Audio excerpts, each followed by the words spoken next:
স্নেহের শিক্ষার্থী, জাতীয় বিশ্ববিদ্যালয় অনলাইন ক্লাসে তোমাদের সবাইকে স্বাগতম জানাচ্ছি। আমি মোহাম্মদ কামরুল হাসান, সহকারী অধ্যাপক, উদ্ভিদ বিজ্ঞান বিভাগ, চাঁদপুর সরকারি কলেজ, চাঁদপুর। আজকে আমি তোমাদের অনার্স ৪র্থ বর্ষের অ্যাগ্রোনমি অ্যান্ড হর্টিকালচারের ৪র্থ লেকচার নিতে যাচ্ছি। আজকের লেকচার শিরোনাম হচ্ছে cultivation and management of crops, যেখানে আমরা রাইস সম্পর্কে আজকে আলোচনা করব। আমরা রাইস যদি বলি ধান, এই ধান সম্পর্কে আমরা কম বেশি সবাই পরিচিত ধানের সাথে, কেননা আমাদের প্রধান খাদ্যশস্য এর উৎস হচ্ছে এই ধান। কৃষি ফসলের মধ্যে প্রধান এটি। প্রাচীনকাল থেকেই পৃথিবীতে ধান চাষের ফলন প্রচলন হয়ে আসছে।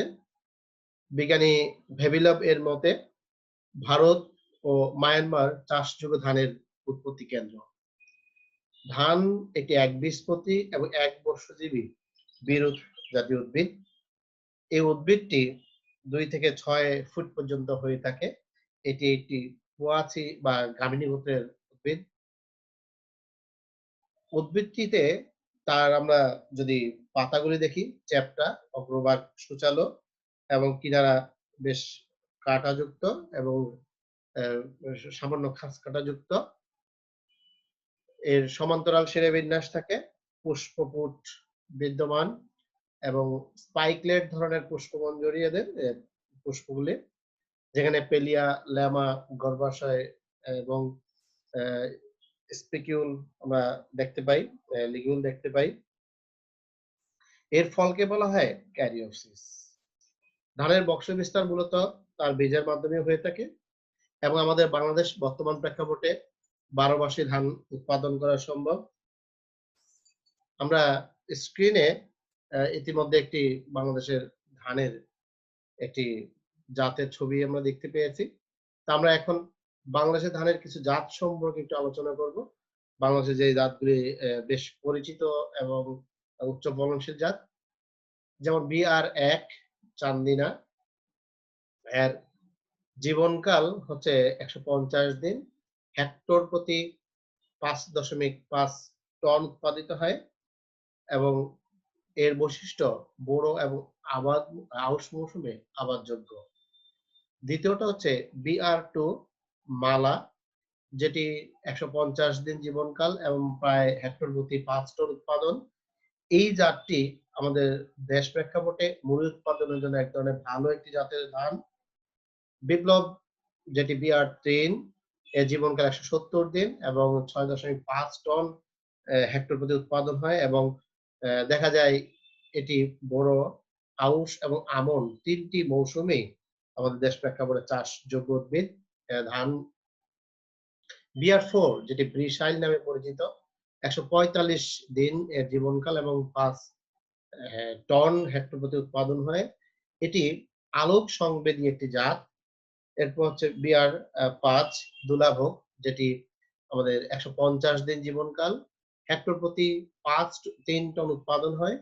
পোলাও এবং পায়েস তৈরির জন্য এটা অত্যন্ত উপযোগী একটি জাত। BR8 আশা, 160 দিন এর জীবনকাল। এটি 6 টন পর্যন্ত হেক্টর প্রতি উৎপাদন হয়। প্রচন্ড ঝড়ঝঞ্ঝা বা শিলাবৃষ্টি এলাকায়ও এটি প্রতিকূল পরিবেশে টিকে থাকতে পারে। BR9, যেটি সুফল নামে পরিচিত, ধান তার শীষের সাথে বেশ শক্তভাবে লেগে থাকতে পারে, যার কারণে সহজে ধানের বীজ ঝরে পড়ে না। 4.5 টন হেক্টর প্রতি উৎপাদনের। আমরা এরপরে যদি খেয়াল করি, ব্রি, প্রথম দিকে বাংলাদেশের BR জাতগুলির নাম ছিল, পরবর্তীতে নাম করা হয় ব্রি। আমরা অনেকগুলি জাত থাকলেও আমরা সামান্য কিছু জাত আলোচনা করব, বাকিগুলি তোমরা নিজেরাই আমরা যে রেফারেন্স বই দিব সেখান থেকে তোমরা দেখে নিবে। এমনকি আমরা বাংলাদেশ ধান গবেষণা কেন্দ্রের যে ওয়েবসাইট, সেখান থেকে আমরা কিছু তথ্য পেয়েছি। সেই ওয়েবসাইটে তোমরা এই তথ্যগুলো দেখে নিবে, খুব সুন্দর করে লেখা আছে। ধানের জাত ব্রি 58, যেটি জীবনকাল 150 দিন এবং 7 থেকে 7.5 টন হেক্টর উৎপাদন হয়। এটি টিস্যু কালচার পদ্ধতি তৈরি বাংলাদেশে একটি উচ্চ ফলনশীল জাত। ব্রি ৫৯ যেটি ১৫৩ দিন জীবনকাল ৭.১ থেকে ৮.৫ টন উৎপাদন হয় প্রতি হেক্টরে। এটি উচ্চ ফলনশীল জাত কিন্তু চাল মাঝারি মোটা ধরনের হয়। ব্রি ৬০ যেটা ১৫১ দিন জীবনকাল এবং ৭.৩ থেকে ৮.৫ টন উৎপাদিত হয় প্রতি হেক্টরে। গাছ খাটো হয় এবং হেলে পড়ে না এমন গাছ। তাহলে বুঝাই গেল যে ঝড় বৃষ্টিতেও বেশ টিকে থাকার মতো এমন উদ্ভিদ। ব্রি ৬১ ১৪৫ দিন জীবনকাল ৭.৪ টন হেক্টর প্রতি উৎপাদন। তবে আমাদের দীর্ঘদিন গবেষণা ফসল হিসাবে লবণাক্ত সহিষ্ণু ১ম উৎপাদিত জাত যেটি আমাদের দীর্ঘদিনের কাঙ্ক্ষিত একটি জাত ছিল যে আমাদের উপকূলীয় এলাকায় ব্যাপক লক্ষ হেক্টর জমি পড়ে আছে। তা কাজে লাগানোর উদ্দেশ্যে লবণাক্ত সহিষ্ণু জাতের উদ্ভাবন। ব্রি ৬৭ যেটি ১৪৩ দিন জীবনকাল গড়ে। হ্যাঁ, আর ফসল উৎপাদন ৪ থেকে ৫ টন হেক্টর প্রতি। এটাও লবণাক্ত সহিষ্ণু একটি জাত। ব্রি হাইব্রিড 2 ১৪৫ এ টন দিন জীবনকাল এবং চা আমরা ৮ টন হেক্টর পর্যন্ত আমরা পেয়েছি হেক্টর প্রতি। যেখানে এটাও আমরা দেখব যে উচ্চ ফলনশীল এবং চাল মাঝারি মোটা ধরনের। ব্রি হাইব্রিড ৩ যেটি ১৪৫ দিন জীবনকাল এবং ৯ টন হেক্টর প্রতি এখানে উৎপাদনশীল। এটি উচ্চ ফলনশীল অ্যা জাত হিসেবে পরিচিত। আমরা অ্যা ইন্টারনেটে ব্রি ৮৬ পর্যন্ত পেয়েছি। আবার হাইব্রিড ৭ পর্যন্ত পেয়েছি। অর্থাৎ আমাদের দেশের গবেষণা অ্যা চলছে নিয়মিতই। আরো যত সময় গড়াবে নতুন জাত আমাদের উদ্ভাবন হবে ধানের। এই একটা কথা সত্য স্বীকার করতে হবে আমাদের বাংলাদেশে ধানের উপর ব্যাপক গবেষণা চলছে এবং অনেক জাত উৎপাদন হয়ে আছে। তো আমরা যদি দেখি এর বাহিরেও বেশ কিছু জাত আমাদের আছে যেমন মোহিনী, শাহিওয়াল, কিরণ, রহমত, নয়া পাজাম, শ্রাবণী এরকম গাজী, মুক্তা, প্রগতি এই জাতীয় আরো অনেক জনপ্রিয় ধানের জাত আমাদের বাংলাদেশে চাষ হচ্ছে। যার কারণে বাংলাদেশ এখন ধানে যথেষ্ট বা স্বয়ংসম্পূর্ণ। আমরা এখানে হাইব্রিড 2 একটা ফসলি জমির ছবি দেখতে পাচ্ছি স্ক্রিনে এবং অ্যা এই যেখানে ফলন প্রায় শেষ দিকে উঠে আসছে। এবার ব্রি ৫২ যেটারও ফল প্রায় পেকে গেছে। এমন একটি আমরা বন্যা সহিষ্ণু উদ্ভিদ আমরা দেখতে পাচ্ছি। এরপরে আমরা ব্রি ২৯ এটা একটা ফসলি জমির ছবি। ব্রি ৭০ আমরা এর আরেকটা ছবি দেখতে পাচ্ছি। আমরা ধান চাষ করব। ধানের যে চাষের ক্ষেত্রে অনুকূল পরিবেশগুলো আমাদের কেমন হবে? আমরা একটু সেরকম একটা পরিবেশ সম্পর্কে আমরা ধারণা নিয়ে নিই। তারপরে হ্যাঁ, এটা ধানের আধুনিক চাষেরই একটা অংশ। যেমন আমরা যদি খেয়াল করি ধান চাষের ক্ষেত্রে বেশ কিছু বিষয় বা শর্তগুলি আমাদের খেয়াল রাখতে হবে। যেমন মাটি। অবশ্যই স্বীকার করতে হবে চাষ করার ক্ষেত্রে বা আমাদের যেকোনো ফসল উৎপাদনের ক্ষেত্রে মাটি হচ্ছে একদম প্রধান বৈশিষ্ট্য। মাটি যদি উর্বর ঠিকমতো না থাকে বা ওই চাষযোগ্য জমিতে অনুকূল না হয়, তাহলে যতই আমরা সার দেই, সেচ দেই আ বা পরিপক্ক বীজ লাগাই কোন কাজে আসবে না। আমাদের এই উপযুক্ত ব্যবস্থার জন্য সেক্ষেত্রে আমরা সব ধরনের মাটিতেই ধান চাষ হয় যদিও, তবে দোআঁশ মাটিতে সবচেয়ে ভালো ধানের চাষ হয়। তবে আমরা যদি খেয়াল করি মাটির সেখানে পিএইচ মানটা যদি ৬ থেকে ৭ থাকে, আ তাহলে আমরা হয়তো দেখি যে ধানের ফলনটা বেশ ভালো। তবে এখানে একটা জিনিস বলছি যে পিএইচ মান ৪.৫ থেকে ৭.৫ এর মধ্যে রাখাটা সবচেয়ে ভালো হবে। আর আউশ ধান উঁচু এবং মাঝারি বেল দোআঁশ বা এঁটেল দোআঁশ আউশ ধান মানে এই ধরনের জমিতে বেশ ভালো হয়। এঁটেল মাটিতে দেশি জাত এবং বেলে দোআঁশ থেকে এঁটেল পর্যন্ত যেকোনো মাটিতে উচ্চ ফলনশীল আমন ধান বেশ ভালো হয়। এঁটেল দোআঁশ মাটিতে বোরো ধানের জন্য সবচেয়ে উত্তম। আমরা যদি এরপর জলবায়ুটা খেয়াল করি, বাংলাদেশের জলবায়ু ধানের জন্য যথেষ্ট অনুকূল। আর যথেষ্ট অনুকূল হওয়ার কারণেই তো আজকে ১৬ কোটি মানুষ থাকার পরে এত ঘনবসতি দেশে আমরা আ এখন পর্যন্ত কোন মানুষ মানে অ্যা খাদ্য নিরাপত্তাহীনতায় ভুগছে না। জলবায়ু অনুকূলে বিদায়ী। আর ধানের জলবায়ুগত চাহিদা এই দেশ প্রেক্ষাপটে আমরা যদি খেয়াল করি, ব্যাপক উষ্ণ অঞ্চল থেকে শুরু করে নাতিশীতোষ্ণ অঞ্চল যেখানে ২৫ ডিগ্রি সেলসিয়াসের উম অ্যা তাপমাত্রার নিচে নামে না বিদায়ী আমাদের পরিবেশটা অনুকূলে আছে। বৃষ্টিপাত, ধান উৎপাদনের জন্য বৃষ্টিপাত ২০০ সেন্টিমিটার হলেই সবচেয়ে ভালো হয়। তবে পানির পরিমাণ যদি বেশি কম থাকে সেসব পরিবেশে একটু সেচের প্রয়োজন হতে পারে। আর যদি বৃষ্টিপাতে যদি পানি অতিরিক্ত বেশি থাকে তাহলে পানি নিষ্কাশনের ব্যবস্থাও একটু রাখতে হবে। তাপমাত্রা আমরা যদি খেয়াল করি, জমিতে ধানের গাছের জীবন চক্রে ২১ থেকে ৩৫ ডিগ্রি সেলসিয়াস তাপমাত্রাটা সবসময় দরকার। তবে ১৬ থেকে ২৭.৬ ডিগ্রি সেলসিয়াস তাপমাত্রায় ধান গাছের বৃদ্ধির পক্ষে সবচেয়ে আদর্শ। তবে আমরা যদি একটা জিনিস খেয়াল করি বীজ অঙ্কুরোদ্গমের ক্ষেত্রে উপযোগী তাপমাত্রা ৩০ থেকে ৩৫ ডিগ্রি। আমরা আলো জীবনকালের আমরা যদি খেয়াল করি ৪০ থেকে ৪৫ দিন প্রখর আ সূর্যালোকের প্রয়োজন হয় একটা উদ্ভিদের। ধানের অনেক জাত আলস্য অনুভূতিশীল এবং তাদের ফুল উৎপাদনের জন্য খাটো দিবস ১২ ছোট দিবস বলতে আমরা বুঝি যেটা হচ্ছে ১২ ঘন্টারও কম সময়। সেক্ষেত্রে অত্যাবশ্যক আলো।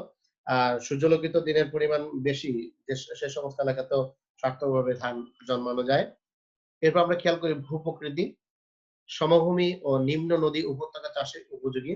মূলধন, যেকোনো ফসল উৎপাদনের জন্য মূলধন একটা বড় বিষয়। যেহেতু আমাদের দেশে কৃষকরা ধানের উৎপাদনের প্রতি বেশি মনোযোগী এবং চাহিদার প্রেক্ষাপটে কৃষকরা অধিক মনোযোগী। অবশ্যই সেখানে মূলধন লাগবে। নিবিড় চাষের ক্ষেত্রে একটু মূলধন বেশি প্রয়োজন হয়। যদি নিবিড় ধান চাষ করতে চায়, কৃষক, শ্রমিক এটা একটা বিষয় আমাদের দেশ প্রেক্ষাপটে।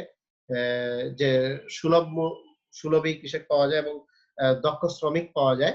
এটা আমাদের ধান চাষের অনুকূল পরিবেশ তৈরি করেছে। আমরা এরপরে খেয়াল করি, ধান চাষের ক্ষেত্রে আমরা আধুনিক পদ্ধতি খেয়াল করব। ধান চাষ করব সেক্ষেত্রে অবশ্যই আমাকে ১ম এ জাত নির্বাচন করতে হবে। জাত নির্বাচনে আমি এখানে একটু বলে রাখি যেমন আমাদের অ্যা ধানের যদিও বৈজ্ঞানিক নাম অরাইজা স্যাটাইভা কিন্তু এর ৩ টা ভ্যারাইটি আছে যেমন Oryza sativa, variety indica, Oryza sativa, variety japonica, আরেকটা হচ্ছে অরাইজা স্যাটাইভা, ভ্যারাইটি মালয়েন্সিস। একটা বোঝাই যাচ্ছে জাপান, চীন অঞ্চলে একটা, আমাদের অঞ্চলে একটা, আর মালয়েশিয়া, ইন্দোনেশিয়া ওই অঞ্চলে আরেকটি। তো এই জাপানে বা চীনে যে ধান উৎপাদন করা হয় সেই জাত যদি আমাদের এলাকায় যদি নির্বাচন করা হয় তাহলে তো তেমন কোনো বেনিফিট আমাদের কৃষকরা হবে না। কারণ কি ওই এলাকার যে চাউল হয় সেটা কিন্তু আমাদের যে চাউলের মাধ্যমে যে ভাত হয় আমাদের এলাকার মানুষ এটা খেতে অভ্যস্ত না। ওই এলাকার চাউলের দ্বারা তৈরি ভাত একটু আঠালো হয়।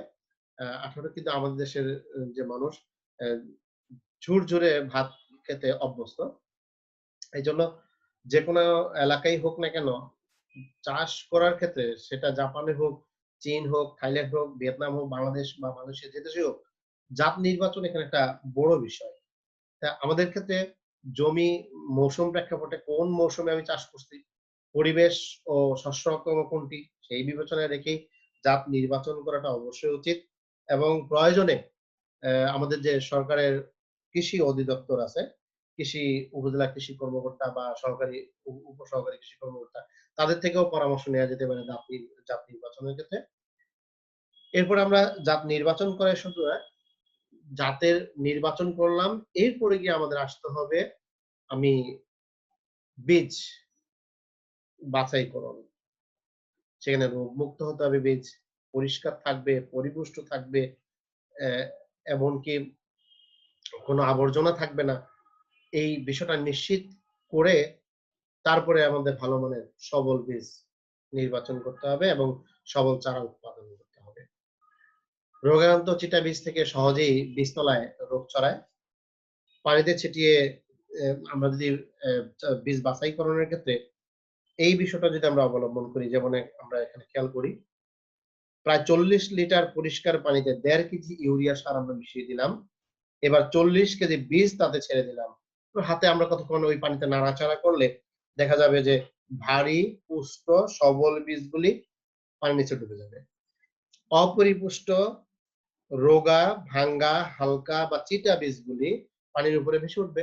সে ভেসে ওঠা বীজগুলি এবার হাত দিয়ে বা একটা চালনি দিয়ে আমরা পানির উপর থেকে আস্তে আলাদা করে ফেলে দিলাম। আর নিচে ডুবে যাওয়া বীজগুলি কিন্তু পরিপুষ্ট বীজ, নিরোগ বীজ। সেই বীজগুলি আমরা পরে তুলে নিলাম। এর মধ্যে যে পাত্রের মধ্যে ইউরিয়া মিশ্রিত পানি ছিল সেটা আমরা জমিতে সার হিসেবেও ব্যবহার করতে পারি। সমস্যা নেই। আমরা যদি এভাবে ৩-৪ বার পানিতে বীজগুলি ভিজিয়ে নিয়ে তার আ অপরিপক্ক বীজগুলিকে বাছাই করে ফেলি, একসময় আমরা কিন্তু স সঠিক আমাদের চাহিদা মতো বীজটা আমরা সংগ্রহ করতে পারবো। এছাড়াও অনেক এলাকায় কুলা এই জাতীয় মানে হাতের যে কুলা আছে, কুলা দিয়েও কিন্তু সেখানে ঝেড়ে বাছাই করে চিটা ধান বা অপরিপুষ্ট বীজগুলিকে আলাদা করে পরিপুষ্ট বীজগুলিকে একত্রীকরণ করা যেতে পারে। এভাবে বীজ বাছাই করা যেতে পারে। আমরা পরবর্তী স্ক্রিনে একটা ছবি দেখতে পাচ্ছি। অনেকটা দেখতে নিরোগ এবং সবল বীজ, সুষ্ঠু বীজ। যেমন এই ছবিটাতে বোঝাই যাচ্ছে তেমন কোন রণাঙ্গন বীজ বা চিটা বীজ-টিজ নাই। এটা হয়তো জমিতে সংগ্রহ করার পরে বাছাই করে করা হয়েছে। কিন্তু এর আগে আমাদের খেয়াল রাখতে হবে জমি থেকে আমরা যখন যেই কৃষক তো তার জমির ধানের একটা ফসলের একটা অংশকে থেকেই এই বীজটা সংগ্রহ করে। তো পুরা জমি থেকে তো সংগ্রহ করে না। কৃষককে আগে দেখতে হয় যে পুরা জমি একটা বড় জমি থাকে তার মধ্যে কোন জায়গাটায় ধানের গাছগুলি পরিপুষ্ট, তার উৎপন্ন বীজগুলি পরিণত সেটা বাছাই করে তারপরে গিয়ে বীজগুলো সংগ্রহ করবে, তারপরে গিয়ে আবার বীজগুলো বাছাই করবে। এভাবে এই রোগমুক্ত, পরিপুষ্ট এবং পরিষ্কার বীজ বাছাই করা সম্ভব। আমরা এবার চলে আসি বীজ বাছাই করলাম। বাছাই করলে তো হবে না, এবার বীজতলা। ধানের ক্ষেত্রে বীজতলা করে নেওয়াটা সবচেয়ে ভালো। সেই বীজতলা তৈরির ক্ষেত্রে আমরা বেশ কিছু পদ্ধতি অবলম্বন করতে পারি। যেমন শুকনো বীজতলা। আমরা শুকনো বীজতলা করাটা খুব কঠিন কিছু না। উপযুক্ত আর্দ্রতায় আমরা ৫ থেকে ৬ বার জমি চাষ এবং মই দিয়ে মাটিকে ঝুরঝুরে করে আমরা শুকনো বীজতলা করতে পারি। এবার চারা গাছের পরবর্তী পরিচর্যা এবং বৃষ্টির পানি নিষ্কাশনের জন্য ১ মিটার চওড়া করে জমির দৈর্ঘ্য বরাবর বেড তৈরি করার আমাদের পালা। আলাদা বেড তৈরি করব। ২ টা বেডের মাঝখানে দেখা যাবে আমাদের হয়তো পরে দেখি আমরা ছবি থাকতে পারে। হ্যাঁ, হ্যাঁ, এখানে অবশ্যই এটা ভিজা বীজতলা, এটা শুকনা বীজতলা তৈরি করা হচ্ছে। বোঝাই যাচ্ছে এইরকম একটা বীজতলা, আরেকটা বীজতলা, মাঝখানে যে পানি নিষ্কাশনের ব্যবস্থা। এই যে পানি নিষ্কাশনের ব্যবস্থা রাখতে হবে। আমরা যদি খেয়াল করি, তাহলে আমরা এই শুকনো বীজতলা তৈরির ক্ষেত্রে এই বিষয়গুলো আমরা খেয়াল রাখবো। যে পানি নিষ্কাশনের ব্যবস্থাটা রাখতে হবে। বেডের উপরিভাগে এমনভাবে পানিটা সমান করতে হবে, শুকনো বীজ সমানভাবে ছড়িয়ে দেওয়া যায়। এর উপরে মাটি এমনভাবে নাড়াচাড়া করতে হবে যেন বীজগুলি ২.৫ থেকে ৪ সেন্টিমিটার মাটির নিচে চলে যায়। এরপর আমরা খেয়াল করি ভাসমান বীজতলা। বন্যা কবলিত এলাকায় আমরা যদি খেয়াল করি, এ এরকম অবস্থায় পানি, পুকুর, ডোবা, খালের পানির উপরে বাঁশের চাটাই বা মাচার উপরে ২ থেকে ৩ সেন্টিমিটার কাদার প্রলেপ দিয়ে ভাসমান বীজতলা তৈরি করা যায়। কাদাময়টা আগে বলে দিচ্ছি। ভাসমান বীজতলা করা যায় একদম বন্যা কবলিত এলাকায়। তার উপরে পানির উপরেই আমরা যেমন এখন সারা বাংলাদেশে বন্যা চলছে। এই মুহূর্তে অ্যা সব মাটির এমনকি রাস্তাঘাট পর্যন্ত পানির নিচে ডুবে গেছে। এই অবস্থা তো কাদাময় এবং শুকনো কোন বীজতলা চিন্তাই করা যায় না। অ্যা কিন্তু বন্যা পরবর্তী ঠিকই খাদ্য নিরাপত্তা যদি অব্যাহত রাখতে হয় এবং সারা দেশের মানুষ যদি খাদ্য আ আমাদের মানে খেয়ে বেঁচে থাকতে হয়, অবশ্যই তাদের ভবিষ্যৎ চিন্তা প্রেক্ষাপটে এই মুহূর্তে ভাসমান বীজতলার কোন বিকল্প নাই। ভাসমান বীজতলা অবশ্যই চাটাই দিয়ে মাচার উপরে বা যেভাবে হোক মাটির প্রলেপ দিয়ে হোক এ করতে হবে। এটা। আর আমরা কাদাময় বীজতলাটা রেখে গিয়েছিলাম। কাদাময় বীজতলা যেটা কাদা হবে নামটিই বোঝা গেছে। এখানে এঁটেল ও দোআঁশ যুক্ত মাটি ৫ থেকে ৬ সেন্টিমিটার ও ২ থেকে ৩ টি চাষ এবং পানি দিয়ে বীজতলা তৈরি করা হয়। যদি জমি অনুর্বর হয় তাহলে কিন্তু এখানে প্রতি বর্গ মিটার জমিতে ২ কেজি হারে জৈব সার, পচা আবর্জনা সার সুন্দরভাবে ছড়িয়ে ছিটিয়ে দিতে হবে। এরপর ৫ থেকে ৬ সেন্টিমিটার পানি দিয়ে ৩ চাষ ও মই দিয়ে ৭ থেকে ১০ দিন রেখে দিতে হবে। পানি ভালোভাবে আটকিয়ে রাখুন। তারপরে আগাছা, খড়কুটা ইত্যাদি পচে যাওয়ার পরে চাষ এবং মই দিয়ে থকথকে করে কাদাময় করে তারপরে জমিতে আমরা বীজ লাগাবো। এই এরপরে আমরা যদি চলে যাই বীজ জাগ দেওয়া। আমরা বীজ তোলার ছবি আরো কিছু আমরা দেখব পরে। বীজ জাগ দেওয়া যদি আমরা খেয়াল করি, এখানে জাগ দেওয়ার পরে আমাদের বীজতলা তৈরির ক্ষেত্রে আরেকটা পদ্ধতিও আছে যেটা হচ্ছে দাপক বীজতলা পদ্ধতি। বন্যা কবলিত এলাকার জন্য এই দাপক বীজতলা করা হয় যেমন বাড়ির উঠানে, পাকা বারান্দায় বা যেকোনো শুষ্ক জায়গায় চারদিকে মাটি, কাঠ, ইট, কলা গাছের বাকল চোখনা করে দিতে হবে। এবার কলা পাতা বা পলিথিন বিছিয়ে তার উপর ঘন করে অঙ্কুরিত বীজ বুনতে হবে। এই বীজতলায় নিচে আচ্ছাদন থাকায় চারা গাছ মাটিতে কোন খাদ্য বা পানি পায় না বলে ৫ থেকে ৬ ঘন্টা পরে ভিজিয়ে দিতে হবে। আর ২ সপ্তাহের মধ্যে চারা তুলে সেখানে অন্য জায়গায় রোপণ করা যেতে পারে। এটাকে আমরা অ্যা দাপক পদ্ধতি আমরা বলতে পারি। আর বীজ জাগ দেওয়ার যে বিষয়টা আমরা বলেছিলাম, বীজ চটে ব্যাগের ভ ব্যাগে ভরে ঢিলা করে বেঁধে একটু লুজ রেখে আরকি আমরা ২৪ ঘন্টা পানিতে ভিজিয়ে রাখবো এবং বীজ সেখানে অঙ্কুর করার ব্যবস্থা করতে হবে। আমরা পরবর্তী স্ক্রিনে খেয়াল করি এরপরে হচ্ছে ৫ নাম্বার বীজতলায় বপন।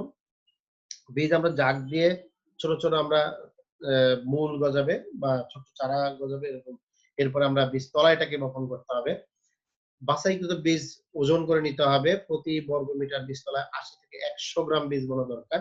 এরকম ১ বর্গ মিটার বীজতলার চারা দিয়ে ২৫ থেকে ৩০ বর্গমিটার চারা রোপণ করা যাবে। বীজতলার পরিচর্যা, বীজতলায় শুধু আমরা অ্যা চারা বপন বা বীজ বপন করলেই হবে না।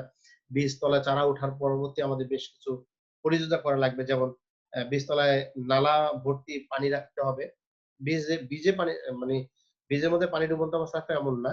আমি দেখাইছিলাম একটু আগে যে এই যে এখানে এই একটা বীজতলা, এই একটা বীজতলা এর মাঝখানে যে নালাটা আছে, এই নালায় পানি রাখতে হবে। সেটা আমাদের ব্যবস্থা করতে হবে। তারপরে হচ্ছে আমরা যদি খেয়াল করি, চারা যাতে হলুদ না হয়ে যায়, যদি কোন কারণে হয়ে যায় সেক্ষেত্রে ইউরিয়া সার প্রয়োগ করতে হবে। আবার বীজ তোলার সময় এই ধানের উৎপাদনের পাশাপাশি অন্য জাতের চারা বা আগাছা উঠতে পারে সেটাকে আমাদের পরিষ্কার করতে হবে। অনেক সময় পাখির আক্রমণ, সেই পাখির আক্রমণ থেকে রক্ষা করতে হবে। যখন বীজ বোনা হয় সাথে কিন্তু পাখির আক্রমণ হওয়াটাই স্বাভাবিক। সেক্ষেত্রে অবশ্যই পাহারার ব্যবস্থা করতে হবে। বীজ আমরা লাগালাম, চারা গাছ বড় হলো, এবার চারা আমাদের উঠাইতে হবে। চারা উঠানোর ক্ষেত্রে অবশ্যই আমাদের বেশ কিছু বিষয়ে সতর্ক থাকতে হবে। যেমন প্রথমত চারা উঠানোর সময় খেয়াল রাখতে হবে গাছটা যেন তার মূল সহ মাটি থেকে উঠে আসে। এক্ষেত্রে অবশ্যই বীজতলায় আগে পানি একটু ছিটিয়ে দিয়ে মাটি নরম করে নিতে হবে যাতে চারা উঠে আসে।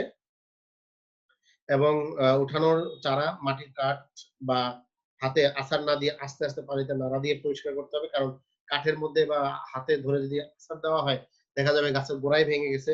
এরকম হতে পারে। গবেষণায় দেখা গেছে গাছের শিকড় ছেড়ে গেলেও যদি ছিঁড়ে যায়, ছিঁড়ে গেলেও রোপণের পর চারার অ্যা আ বার বাড়তে কোনো অসুবিধা হয় না। অনেক সময় যদি গাছের শিকড়টিকে ছিঁড়ে যায় তাতে গাছের অনেক সময় অসুবিধা হয় না। তারপর আমাদের যথাসম্ভব খেয়াল রাখতে হবে। আমরা ওইটি একটু আগে দেখাচ্ছিলাম, তারপর আমরা স্ক্রিন দেখাইনি। এটি একটা শুকনো বীজতলা তৈরি করা হচ্ছে, প্রস্তুতি নেওয়া হচ্ছে শুকনো বীজতলার জন্য। আর এটি একটি কাদাময় বীজতলা যেখানে পানি আছে। কয়েক সেন্টিমিটার পানি দেখাও যাচ্ছে। এরপরেরটা আমরা যদি খেয়াল করি, এই যে বীজের অঙ্কুরোদ্গম, এই যে বীজ জাগ দেওয়ার কারণে কিন্তু এই বীজে যে সাদা রঙের শিকড়গুলি বেরিয়ে আসছে বোঝাই যাচ্ছে। পরিপুষ্ট বীজ থেকে ছোট চারা অঙ্কুরোদ্গমের অবস্থা পরিবেশ তৈরি হয়েছে। এরপর আমরা খেয়াল করি বীজতলায় চারা লাগানো হয়েছে, ধান লাগানো হয়েছে। এই যে ধান লাগানোর পরে ছোট চারা বেরিয়ে আসছে। এই যে ছোট চারা বেরিয়ে আসছে। সেই ছবিটা আমরা স্ক্রিনে দেখতে পাচ্ছি এটাতে। আবার চারাগুলো আরেকটু বড় যখন হয়ে গেছে এই যে বোঝা যাচ্ছে এই একটা বীজতলা, এই একটা বীজতলা, এই একটা বীজতলা, মাঝখানে পানির লাইন। যে পানি জমা আছে। এভাবে অনেক বড় একটি বীজতলা। আমরা বীজতলা দেখতে পাচ্ছি। এরপরে পানি সেচের ব্যবস্থা রাখা আছে, একই সাথে নিষ্কাশনের ব্যবস্থা হয়েছে। আবার এই ছবিতে দেখতে পাচ্ছি চারা যখন বড় হয়ে গেছে, এবার চারা তুলছে জমি থেকে কৃষক বীজতলা থেকে। চারাগুলি তোলার ক্ষেত্রে ওরা যথেষ্ট যত্ন সহকারে তুলছে এবং তুলে এই যে বেঁধে কৃষক তার জমিতে রেখে দিচ্ছে। এরপর আমরা খেয়াল করি চারা তো উঠানো হলো। এবার আমরা চারা নিয়ে যেতে হবে মূল জমিতে। সে চারা বহন করার ক্ষেত্রে অবশ্যই খেয়াল রাখতে হবে এমনভাবে চারার গায়ে গিঁট দিতে হবে যেন গাছের কান্ডেও বা গোড়ার অংশে তেমন কোনো ক্ষতি না হয়। এখানে আমরা এই যে লিখাই আছে বীজতলা থেকে খুব সাবধানে চারা রোপণের জন্য জমিতে নিয়ে যেতে হবে যাতে কান্ড বা পাতা ক্ষতিগ্রস্ত না হয়। এইভাবে কাঁধে করেও ঝুলিয়ে নেয়া যেতে পারে। আবার বস্তাবন্দী করেও নেয়া যেতে পারে বা বড় কোনো টুকরি বা খাঁচা যেটা বলে তার মধ্যে করেও ধানের চারা গাছ খুব সাবধানে জমিতে নিয়ে যেতে পারে। তবে একটা জিনিস খেয়াল রাখতে হবে গাছ যাতে কোনোভাবেই ক্ষতিগ্রস্ত না হয় সেভাবেই বহন করতে হবে। এরপরে আমরা চারা গাছ লাগাবো, চারা গাছ রোপণ করব। সেইজন্য জমি প্রস্তুত করা। সেক্ষেত্রে অলরেডি একটা ছবিতে আমরা দেখতেই পাচ্ছি কৃষক চারা গাছ লাগানোর জন্য সে প্রস্তুত করছে। ১ম এ লাঙ্গল দিয়ে সে হাল দিয়েছে, পানি ছেড়ে দিয়েছে, মাটিগুলি ছোট গুঁড়া করেছে, ঝুরঝুরে করেছে। তারপরে এই পানির মধ্যে দিয়ে মই দিয়ে পুরা জমির মাটি সমান করা হচ্ছে। লেপ্টে দেওয়া হচ্ছে এবং কাদা থকথকে করতেছে, যেখানে সহজেই ধানের চারাগুলি রোপণ করে দেওয়া যায়। এর মধ্যে তিনি সারও দিবেন। সারের পরিমাণটা আমরা একটু পরে বলছি। এ এভাবে একটা জমি তৈরি করবেন। কর্ষণের মাধ্যমে আমরা অ্যা উম ২য় অধ্যায়ে কর্ষণের বিষয়গুলি আমরা পড়াইছি। কিভাবে একটা জমিকে কর্ষণ করা হবে। কয়েকবার চাষ দিবেন, সার দিবেন, মই দিবেন। বড় মাটি থাকলে সেটা ভেঙে দিবেন। যেহেতু ধান চাষ করবেন তার পাশাপাশি পানি দিয়ে এটাকে একদম লেপ্টে কাদা করে দিবেন। এরপর আমরা যদি খেয়াল করি, আমরা চারা লাগাবো। চারার বয়স কতটুকু হতে হবে সেখানে। আউশ ধানের ক্ষেত্রে ২০ থেকে ২৫ দিন, আমন ধানের ক্ষেত্রে ২৫ থেকে ৩০ দিন, বোরো ধানের ক্ষেত্রে ৩৫ থেকে ৪৫ দিন। চারা রোপণের নিয়ম, সেখানে আমরা জমিতে ছিপছিপে পানি থাকতে হবে, এটা আমরা আগেই বলেছি। প্রতি কুচিতে ২ থেকে ৩ টি চারা, কোনো ক্ষেত্রে ৪-৫ টি চারা হতে পারে। সেখানে মাটিতে ২ থেকে ৩ সেন্টিমিটার গভীরে চারা রোপণ করাই উত্তম। এবং চারা রোপণের ক্ষেত্রে রোপণের দূরত্ব সারি থেকে সারির দূরত্ব ২০ থেকে ২৫ সেন্টিমিটার এবং সারিতে গাছের দূরত্ব ১৫ সেন্টিমিটার রাখতে হবে। আমরা যদি খেয়াল করি। এখানে আমরা স্ক্রিনে দেখতে পাচ্ছি চারা রোপণ করার পদ্ধতি। কৃষকরা এখানে একসাথে ধানের চারা রোপণ করছেন সেই কাদা মাটিতে রোপণ করেছেন। এর মধ্যে সেই ফাঁকা রাখা হয়েছে। ফাঁকার পরিমাণটা আমরা এটা হাতে লাগানো হচ্ছে। এখন আবার আ আধুনিক যন্ত্র বেরিয়েছে। এই যন্ত্রের মাধ্যমেও ধানের চারা লাগানো হচ্ছে। আমরা ২ টাই দেখতে পাচ্ছি। এরপর আমরা এবার চলে আসি সার ব্যবস্থাপনা। সার, সার কিন্তু আমাদের এই জমিতে জৈব সার এবং রাসায়নিক সার ২ টাই দিতে হবে। আমরা সার সম্পর্কে সারের চ্যাপ্টারই আলাপ করেছি। তারপর আমরা এখানে একটু তথ্য দিই ধানের ক্ষেত্রে আলাদা। যেমন সুষম মাত্রায় সার ব্যবহার ফসল, মাটি ও পরিবেশের জন্য বেশ ভালো। বিঘা প্রতি কেজি হিসাবে রাসায়নিক সার কিভাবে ব্যবহার করবে সেটা আমরা যদি খেয়াল করি। ইউরিয়া সার বোরো ধানের ক্ষেত্রে যদি অনেক স্বল্প জীবন মাত্রার হয় তাহলে ৩০ আমরা কেজি দিব। আর দীর্ঘ জীবন হলে ৪০ কেজি দিব। TSP ১৪ KG. আমরা সিরিয়ালে বলে যাই স্বল্প জীবন, দীর্ঘ জীবন হিসাবে ১৪ কেজি, ১৬ কেজি। আর এমপি সার সেটা হচ্ছে ১৬ KG, ১৮ KG. Gypsum ৮ KG, ১০ KG, দস্তা ১.৩ কেজি, ৫ কেজি এভাবে আউশ ধান আছে, আমন ধান আছে। এভাবে আমরা তালিকা দেখতে পাচ্ছি যে কি পরিমাণ আমরা দিব। এখানে আরেকটা জিনিস বলে রাখতে হবে, এই শুধু রাসায়নিক সার আমরা এনে বলেছি, কিন্তু জৈব সারও কিন্তু দিতে হবে। জৈব সার আমরা ৭ টা করে বলেছি, কম্পোস্ট সার হতে পারে। কম্পোস্ট সুন্দর করে তৈরি করা। কম্পোস্ট সারটা সবচেয়ে কিন্তু উত্তম হয়। কম্পোস্ট সার বিভিন্ন পচা খড়, গাদা এবং আ গবাদি পশুর মল, গোবর একত্র করে তারপরে যে কম্পোস্ট সার তৈরি করে, সেই কম্পোস্ট সার জমিতে ছিটিয়ে দিতে হবে। এছাড়াও আমাদের হতে পারে অ্যা ইয়া সার যেটা আমরা বলেছি অ্যা সবুজ সার হতে পারে। সবুজ সারও আমরা দিতে পারি। আরেকটা হচ্ছে বর্তমানে জৈব সারের সবচেয়ে বেশি ব্যবহার হয় ভারতে বা আরো বেশ কয়েকটা দেশে, সেটা হচ্ছে শৈবাল সার বা অণুজীব সার। শৈবাল, নস্টক, অ্যানাবানা এই জাতীয় সার আ কৃষক কি করেন? একদম ধানের জমিতে চাষ করেন। চাষ করার কারণেই কিন্তু ওই জমিটা নাইট্রোজেন জাতীয় সারে সমৃদ্ধ হয়। এভাবে আমরা জৈব এবং অজৈব সার ২ ধরনের সারই আমরা জমিতে দিয়ে নিব। এখানে কৃষক জমিতে জমি উ উ যখন ধান লাগানো হলো, তার পরবর্তী সার দিচ্ছেন। সেটা ইউরিয়া সার বোঝাই যাচ্ছে ছবিতে। তার একটা প্রয়োগ পদ্ধতি দেখানো হচ্ছে। এরপর আমরা আন্তঃপরিচর্যায় আমরা একটু যাবো। সার প্রয়োগটা আমরা চারা লাগানোর পরে যদি সার প্রয়োগে আমরা যাই, সেখানে ১ম এ গাছ লাগানোর পরপরই যে অন্যতম শত্রু হচ্ছে আগাছা। একটা জমির অন্যতম প্রধান শত্রু এই আগাছাকে দমন করার জন্য বর্তমানে আগাছা নাশকই পাওয়া যায়। সেখানে আমরা যদি খেয়াল করি সেটা ছিটিয়ে দেওয়া যেতে পারে স্প্রে করে। এখানে আবার আরেকটা হচ্ছে এই যে এখানে আগাছানাশক ছিটানো হচ্ছে। আগাছানাশক দেওয়া হচ্ছে যেটা আগাছা ধ্বংস করার জন্য। আর আমরা এছাড়াও নিড়ানি দিয়ে যে কৃষকরা কিন্তু জমির ফাঁকে ধান গাছের মাঝখান থেকে আগাছা তুলে নিচ্ছে। আবার এই ধরনের যন্ত্র ব্যবহার করেই উন্নত মানের নিড়ানি এটা। এই যন্ত্র ব্যবহার করেও আগাছাকে এ দমন করা যেতে পারে।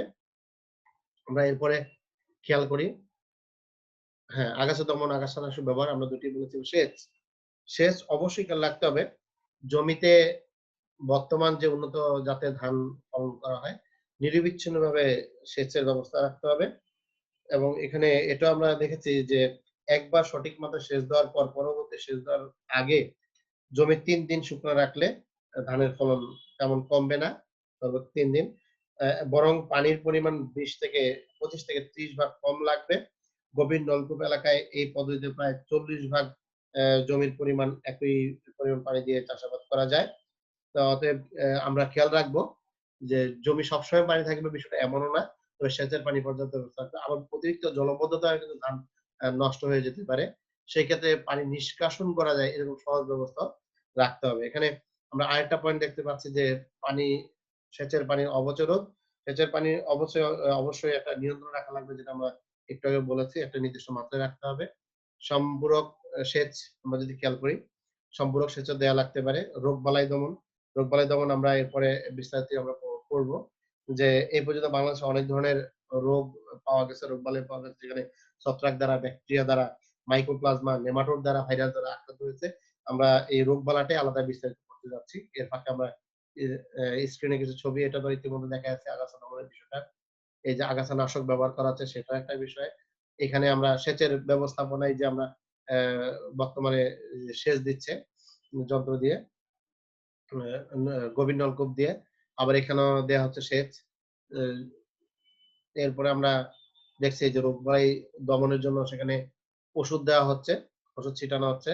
আবার রোগবালাই অনেক সময় পোকামাকড়ের কারণে অনেক রোগ হয়। সেটা আমরা বিস্তারিত পড়ব। কিন্তু এই পোকামাকড় অনেক সময় নিয়ন্ত্রণের জন্য পাখি একটা বড় ইতিবাচক ভূমিকা রাখে। এজন্য পাখি বসার জন্য এরকম যদি এ আ মানে জমিতে জায়গায়, জায়গায় এ গাছের ডাল লাগিয়ে দেওয়া যায়, তা পাখি গিয়ে বসলো, বসার একটা জায়গা পেলো, সে দেখে, দেখে জমির পোকামাকড় খেলো। এটা একটা বড় বিষয় কাজ করে। আবার এখানে আরেকটা বিষয় খেয়াল রাখতে হবে যে ফলন যখন পরিণত হয় অথবা একদম যখন বীজ লাগানো হয়, তখনও কিন্তু অনেক পাখিরা এসে বীজ খেয়ে ফেলে বা ফলন অবস্থায়ও জমির বীজ খেয়ে ফেলতে পারে। তখন উল্টা কাজ করতে হবে। পাখি তাড়ানোর জন্য পাহারার ব্যবস্থা করতে হবে। আবার আরেকটা হতে পারে অনেক গ্রামে আমরা দেখেছি কাকতাড়ুয়া বা এই জাতীয় একটি অ্যা উম বর্তমান দেশীয় পদ্ধতি ব্যবস্থা করা হয়, কাকতাড়ুয়া লাগানো হয়। আমরা এরপরে খেয়াল করি এই যে পোকামাকড় ধরার জন্য ফাঁদ, আলোর ফাঁদ ব্যবস্থা করা যেতে পারে। ২ টি এখানে দেয়া আছে। এ এবার আমরা চলে যাই। আমরা আগেই বলেছি যে বিস্তারিত আমরা বলব। ধানের পোকামাকড় ও তাদের নিয়ন্ত্রণ বা তাদের দমন। ধানের পোকামাকড় নিয়ন্ত্রণ আমরা যদি খেয়াল করি, পোকামাকড় ধান উৎপাদনের একটা বড় অন্তরায়। ধানের নষ্টকারী প্রায় ১৭৫ ধরনের পোকা এখন পর্যন্ত শনাক্ত হয়েছে। এর মধ্যে ২০ থেকে ৩৩ টি পোকা সবচেয়ে বেশি ক্ষতি করে থাকে। আমাদের বাংলাদেশ প্রেক্ষাপটে যে কয়টা পোকার নাম না বললেই নয় যেমন মাজরা পোকা, পাপড়ি পোকা, লেদা পোকা, গান্ধী পোকা, চুঙ্গি পোকা। তো আমরা এই স্ক্রিনে দেখতে পাচ্ছি মাজরা পোকা। এই যে মাজরা পোকা তার এই যে সুকৃত অবস্থা, মাজরা পোকা এবং এ হচ্ছে মাজরা বড় অবস্থায়, আক্রান্ত অবস্থায়। এই পোকাটা দেখে আমরা বুঝতে পারছি এটা একটা পূর্ণাঙ্গ অবস্থা যেটা মথ বলি। এই ছবিটা অনেকটা হলুদ রঙের এবং বসা অবস্থায় পাখা গুটানো থাকে। আর প্রতি পাখায় একটি করে কালো দাগ রয়েছে। এই যে আমরা কালো দাগটা দেখতে পাচ্ছি। এই একটা কালো দাগ, এই একটা কালো দাগ। সে পাখাটা গুটিয়ে রেখেছে। পূর্ণবয়স্ক পোকার পাতার নিচে প্রায় ১৫০ থেকে ২৫০ টি গাদা করে ডিম দেয়। পূর্ণবয়স্ক একেকটি পোকা এবং ৭-৮ দিন পরে ডিম ফোটে। এরা জমির যে ধানের জমির কি ধরনের ক্ষতি করে আমরা একটু না বললেই নয়।